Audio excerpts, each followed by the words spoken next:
artinya seperti itu, kita menduakan Allah Subhanahu wa taala. Jadi Allah teh dipangwayuhkeun gitu. Kalau bahasa Indonesianya itu apa itu ya Pak? Dimadu Poligami gitu. berpoligami. Ya mempoligamikan Allah gitu. Iya. Jadi Allah teh dipoligami itu kan, jangankan kan Allah saja tidak mau kan seperti itu. Kita pun juga kan terkadang tidak mau kalau tidak merasa tercukupi mah. Nah, ini adalah Allah jangan disejajarkan dengan kita, dah kita mah makhluk. Iya. Allah itu adalah Khalik. Iya. Emangnya ilah yang mana? Tuhan yang mana yang bisa menciptakan langit dan bumi? Yang bisa menciptakan siang dan malam? Yang bisa menciptakan benda langit dan benda bumi? Tidak ada ilah kecuali Allah yang mampu segala-galanya. Nah, jadi langkah pertama, akui seandainya kita sampai hari ini belum menyadari bahwa di hati kita ini ada ada kemusyrikan, baik musyrik kopi atau musyrik yang di dohir itu, yang diperlihatkan itu. Baik yang tidak terlihat mungkin Pak di dalam hati. Utamanya yaitu ketika karena musik itu adalah sentuhan dengan hati. Makanya yang dinilai oleh Allah itu adalah hatinya. Makanya ketika kita menghadap Allah harus membawa qalbun salim, hati yang selamat. Maka ketika kita sholat itu kan menghadap Allah, itu bawa hati itu harus dengan qalbun salim, dengan hati yang bersih, dengan hati yang fitrah, dengan hati yang selamat. Jangan membawa hati yang membawa debu-debu kemusyrikan. Makanya kita diharuskan kan untuk bertoharoh dulu. Nah, ketika kita mendirikan sholat, diwajibkan untuk berwudu dulu. Coba kita rekap sedikit. Yang wajibnya wudunya atau sholatnya? Sholatnya itu. Nah, itu kan. Yang wajib itu adalah sholatnya. Karena sholat itu wajib, dan yang wajib itu tidak sah seandainya kita belum bersuci. Nah, di sini lalu harus mana dulu yang harus kita sucikan kan itu. Maka secara lahiriah kita harus berwudu dulu. Fungsi wudu itu buat apa? Mensucikan najis-najis yang kelihatan. Najis-najis yang dohir. Dan harus juga bisa mensucikan najis-najis yang ada di dalam hati. Itu kan harus toharoh. Jadi bukan wudunya yang wajib, sholatnya. Karena sholat itu hukumnya wajib dan bisa sah sholat itu ketika kita bertoharoh. Artinya bersih, suci, fitrah. Tidak ada sedikit najis pun. Baik najis lahiriah atau najis batiniah. Nah, tadi sudah tahu sistemnya, caranya, cara mensucikan najis-najisnya itu sudah cukup.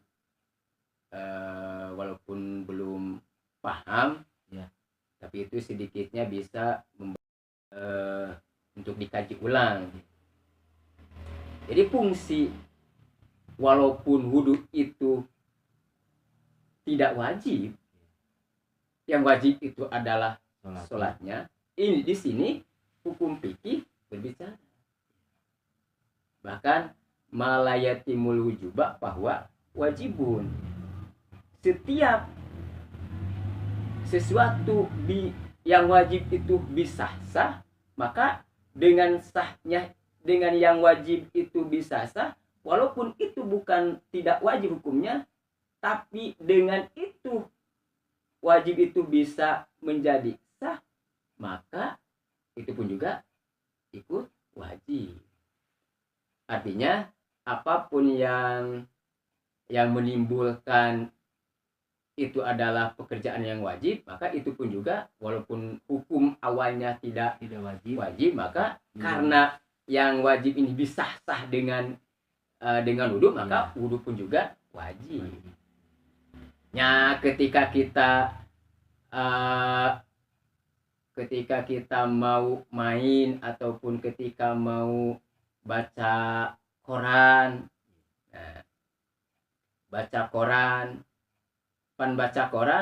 enggak wajib, atau buku pelajaran lah enggak wajib, berarti wudhunya pun juga tidak wajib.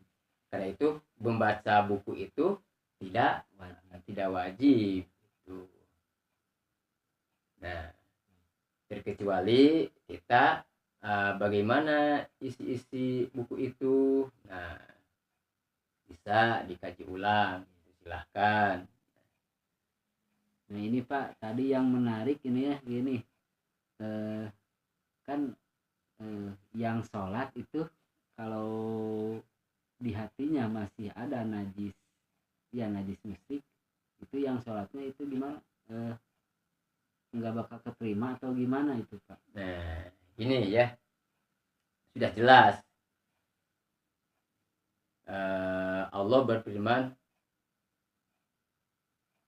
yang tadi, innal musyrikina najasun, itu salah satunya, dan yang seterusnya, maka tidak ada dosa musyrik kecuali orang itu semakin jauh. Itu kalimatnya. Dan tidak ada orang yang berbuat musyrik kecuali orang itu semakin sesat. Jadi tidak ada orang yang berbuat musyrik kecuali orang itu adalah semakin mendekatkan diri kepada Allah. Tapi justru ketika orang itu berbuat musyrik semakin jauh, semakin dola.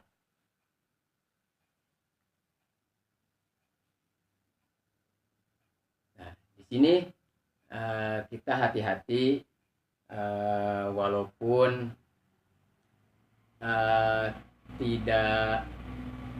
barang ini adalah barang yang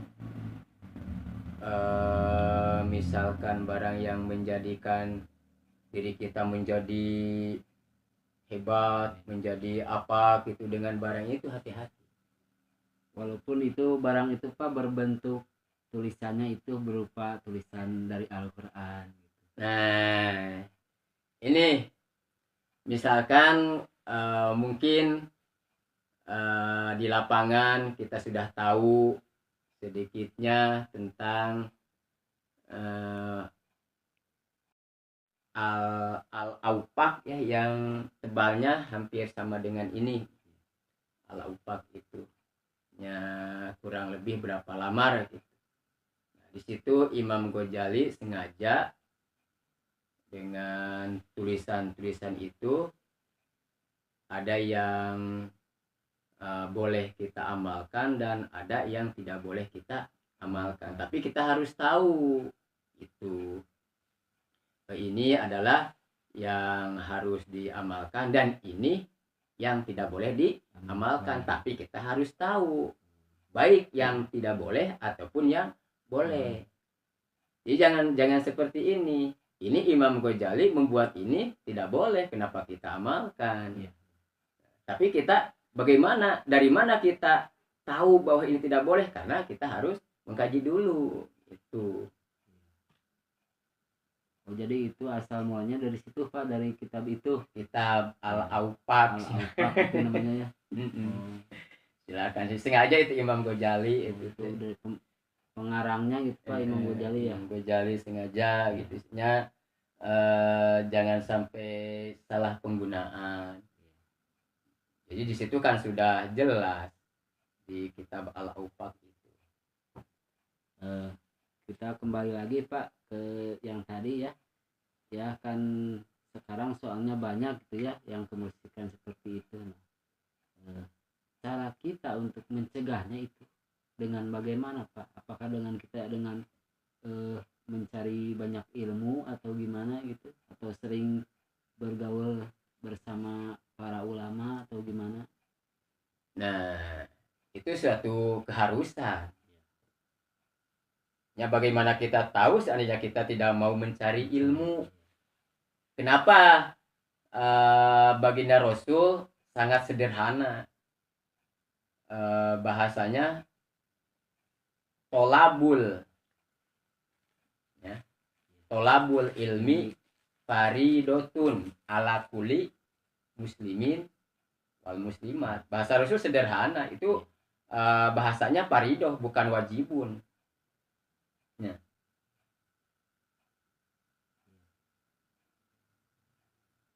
Rasul tidak menggunakan, ketika sentuhan dengan ilmu, Rasul tidak menggunakan bahasa hukum, tapi Rasul menggunakan kalimat faridoh. Karena wajibun itu tidak seperti ini kalimatnya. Tolabul ilmi wajibun ala kulli muslimin wal muslimat. Tidak kan? Tapi Rasul sangat sederhana. Ketika Rasul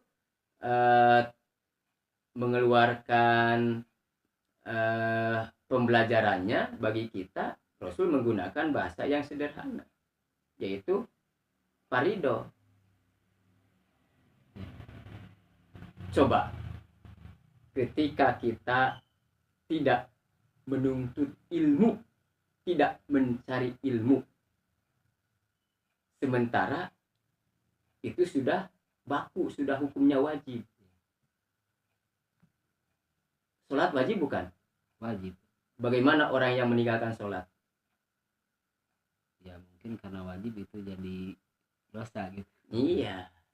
Nah ini, bahasa wajib itu bahasa hukum. Makanya Rasul tidak menggunakan bahasa hukum ketika sentuhan dengan ilmu. Rasul menggunakan kalimat faridoh ala kulli muslimin wal muslimat. Sebetulnya ilmu itu diparidohkan bagi muslimin dan muslimat. Nah, arti daripada paridoh itu adalah sangat diharuskan. Nah, berarti emang harus ya Pak itu kalau mencari ilmu itu. Oke lah, seandainya wajib lebih daripada wajib, hukumnya lebih daripada wajib. Seandainya kita akan memakai bahasa hukum, lebih daripada wajib. Ya, ada. Nah, karena kita bisa tahu hukum itu wajib dari ilmu, dari faridoh berangkatnya. Nah, kenapa kita bisa memberi hukum kepada benda itu namanya motor, karena itu adalah hasil daripada pengetahuan. Itu adalah namanya mobil. Kita masukkan ke ranah hukum. Ini hukumnya wajib, ini hukumnya sunat, ini hukumnya makruh, subhat. itu hasil daripada pengetahuan, daripada ilmu. Makanya mencari ilmu itu lebih daripada wajib. Makanya Rasul menggunakan faridoh. Karena hukum wajib itu awalnya dari faridoh. Faridoh awalnya. Nah, kita bisa dengan pengetahuan kita yang tadinya kita tidak tahu karena kita sering belajar atau mempelajari sunnah-sunnah Rasul atau mempelajari kitab-kitab Allah, dan itu adalah misalkan tafsir-tafsir yang bersumber dari semua pun tafsir itu bersumber dari Al-Quran, atau tafsir-tafsir yang lain lagi, misalkan itu banyak kan berbagai tafsir. Itu adalah pada hakikatnya itu adalah para alim ulama yang menafsirkan dari kitab Allah. Disitulah kita menjadi orang yang tadinya tahu menjadi mengerti dan menjadi paham dengan mencari pengetahuan. Yang tadinya tidak tahu menjadi tahu, menjadi mengerti dan menjadi paham. Nah, seandainya sudah paham, itu sudah menjadi rezeki. Kalau sebatas bertambah pengetahuan belum jadi rezeki. Kalimatnya Robbi Jidni Ilman Warzukni Fahman. Kalau pengetahuan mah itu adalah memang harus bertambah, dan bertambah. Tapi ketika sudah pengetahuan itu sudah menjadi paham, itu adalah masuk ranah rezeki. Jadi jangan kita heran ketika mensikapi orang itu banyak ilmunya, tapi kelakuannya tidak sama dengan apa yang dibicarakan. Berarti itu belum menjadi rezeki ya? Belum jadi rezeki, artinya dia itu belum paham apa yang kita bicarakan. Terus apakah berdosa apa gitu orang yang meninggalkan sholat tapi orang itu tidak tahu kalau sholat itu emang wajib? Nah, unik kan? Ya. Unik di lapangan nih.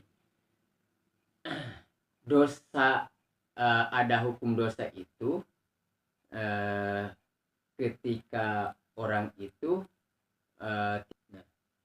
apakah ada sampai hari ini orang itu tidak mengetahui bahwa sholat itu adalah hukumnya wajib? Yang jadi permasalahan, kalau memang orang itu tidak tahu bahwa hukum sholat itu adalah wajib, siapa yang akan disalahkan? Orangnya atau yang risalahnya gitu, atau yang membawa risalahnya ini teh. Ketika kita sedikit kita melebar, ketika kita menyentuh barang riba, padahal Allah berfirman la ta'kulu riba ad apam udu apa. Dan kalimatnya nih, janganlah kalian menyentuh atau memakan barang yang riba, walaupun barang yang riba itu berlipat-lipat ganda. Cuman redaksi kalimatnya tengok sebelumnya. Sholat tadi ente bertanya bagaimana hukumnya orang yang tidak melaksanakan sholat sementara tidak tahu apakah tidak tahu wajib atau bukan. apa hukumnya sholat gitu kan. Iya. Bahkan bisa jadi tidak tahu apa itu wajib. Iya. Bisa jadi. Nah, coba kita sedikit menengok ke belakang sebelum perintah sholat. Apa yang diundang Allah? Apa kalimatnya? Itu sebelum perintah sholat ada kalimat ya ayyuhalladzina amanu. Baik sholat, zakat, puasa, haji itu seperti itu. Ya ayyuhalladzina amanu. Sengaja Allah di atas hamzah atau di atas huruf berdiri itu Allah menggunakan jabarnya pun juga, harkat patahnya pun juga itu adalah harkat berdiri. Kalau bahasa tajwid itu adalah mad badal. Mad itu adalah panjang, badal itu adalah pengganti. Jadi ada kalimat awalnya itu adalah amana. Jadi bukan sulasi mujarod lagi, itu sudah masuk ke ranah sulasi majid di situ. Bisa masuk sulasi majid warna kahiji, bab kahiji, bisa itu.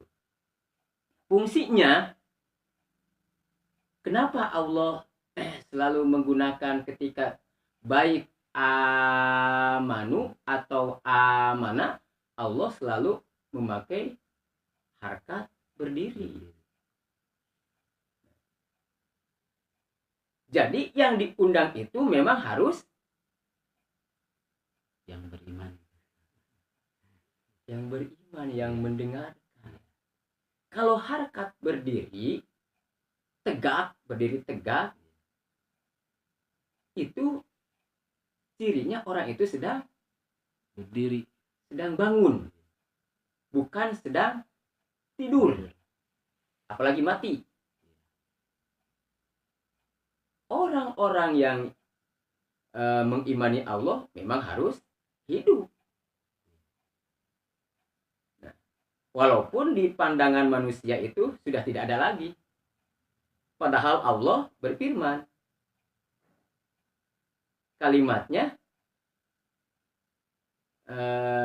mungkin saja kita menyangka bal ahya'u walakin la tash'urun. Bahkan orang-orang yang menurut kita mati di jalan yang diridhoi Allah itu adalah menurut kita mati, tetapi di hadapan Allah itu tidak. Bal ahya'u walakin la tash'urun. Nah, situ. Puasa itu adalah diperuntukkan bagi orang-orang yang beriman.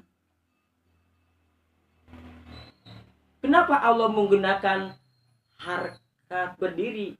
Di situ adalah artinya bukan percaya. Diartikan dengan percaya, maka harkat yang berdiri tadi jangan diberdirikan, harus dibaringkan. Artinya jangan dibaca panjang, menjadi amana yuminu, jadi sulasi mujarod kembali. Karena ini sudah masuk ranah sulasi majid, jadi amana yuminu di situ. Bukan amana yuminu lagi, tapi sudah masuk amana yuminu. Kan di atas waw itu ada hamzah kan. Mati itu ya Pak. Iya, artinya di situ jangan dibaca yuminu tapi yuminu. Awal bahasa fi'il madinya dari amana yuminu. Karena huruf yang diganti, maka diganti dengan harkat berdiri, dijadikan mad badal. Amana di situ ya ayyuhalladzina amanu, wahai orang-orang yang sudah mukbit, orang-orang yang sudah memasrahkan sepenuhnya dirinya kepada Allah. Nah, di situ orang-orang yang sudah berserah diri kepada Allah, berserah diri jiwa, raga dan hatinya kepada Allah. Ya ayyuhalladzina amanu aqimus sholat. Ya ayyuhalladzina amanu aqimus sholat wa atuz zakat warka'u ma'ar roki'in. Kalimat yang lain lagi, ya ayyuhalladzina amanu kutiba alaikumus, itu sama. Jadi undangan ibadah saum Ramadan dan undangan untuk mendirikan sholat itu diperuntukkan bagi orang-orang yang sudah beriman, orang-orang yang sudah roditu billahi roba wabil islami dina wabi muhammadin nabiyau wa rasulullah wabil qur'ani imama wabil kiblati ka'bah wabil mu'minina wal mu'minati ikhwana. Di situ itu udah ridho kan sepenuh. Kalau bahasa ridho itu ridho letaknya di mana? Di hati. Makanya jadi yang harus kita sucikan itu hati dulu. Bagaimana orang-orang yang tadi yang tidak tahu hukum apalagi Islam gitu, mau di mana letak dosanya? Karena mereka mungkin nggak tahu itu Pak, wajib ya. Iya, ini kalau orang kafir dosa teu lamun teu salat. Ya enggak, kalau orang kafir Pak kan udah. Iya kan? Iya. Itu. Ini ya buat apa kan? Iya. Buat apa, mereka juga nggak mengenal wajib kan gitu. Nah, ya sudah tahu bahwa hukum sholat itu adalah seperti itu adalah wajib, maka kerjakanlah, Berarti dirikanlah. terus kita sudah menegakkan ya Pak. Iya, mendirikan, menegakkan. Bukankah sholat itu adalah tiangnya agama gitu. Jadi orang yang mendirikan sholat itu adalah orang yang sedang mendirikan agama Allah. Cuman bahasanya ini adalah jadi ada dosa itu bagi orang-orang yang tadinya diundang tapi tidak datang. Seperti adzan itu kan Undangan Allah Allah. ya. Kenapa kita tidak mendirikannya? Nah, kalau orang yang tidak diundang, ya nggak ada dosa. Dosa itu karena nggak diundang. Nah, misalkan gini, saya mengundang 5 orang. Oke, hari anu jam sekian kita hadir ya. Hadirlah yang 5 itu. Hadir yang 5 itu. Berarti tidak ada misalkan ini cuman ini kan antara orang mukmin dengan orang-orang yang tidak mukmin, itu kalimatnya.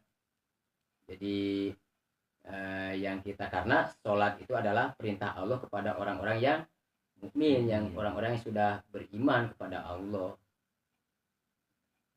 Seperti halnya tadi, datanglah yang 5 itu, ya, berarti tidak ada dosa.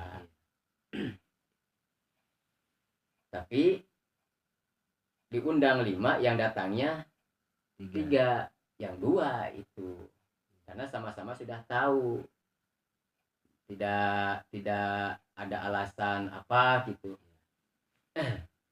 Kalau sholat kan seandainya kita bisa berdiri ya berdirilah, berdiri duduk ya Pak. yaitu pilihan alternatif kedua. Kalau sudah tidak bisa berdiri lagi ya sambil duduk. Kalau sudah tidak bisa sambil duduk ya sambil berbaring, atau dengan sudah tidak berbaring tak bisa dengan isyarat. Itulah pokoknya selama kita akal kita masih normal dan kita masih ingat, maka sholat itu diwajibkan.